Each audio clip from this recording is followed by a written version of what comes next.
En otras noticias, bajo toque de queda amaneció la ciudad de New Orleans, que el miércoles recibió los embates del huracán Isaac.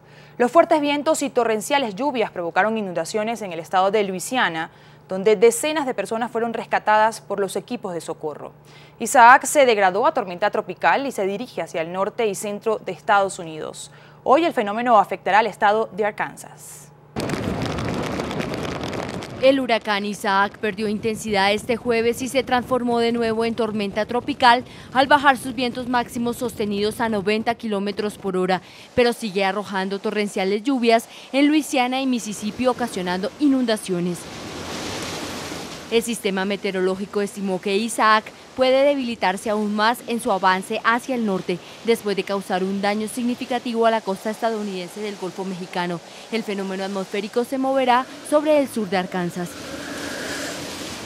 La tormenta todavía produce complicaciones a los residentes, especialmente por las fuertes precipitaciones que dejaron decenas de personas atrapadas en los techos de sus casas debido a que el agua alcanzó altos niveles en las zonas costeras. Solo trato de no mojarme. No esperaba que el agua llegara de esta manera. Esperaba un poco de lluvia. Cuando me di cuenta, el agua estaba dentro de mi casa. La principal preocupación de los meteorólogos y los funcionarios es el daño que puede causar al permanecer más tiempo en la zona por su lento paso.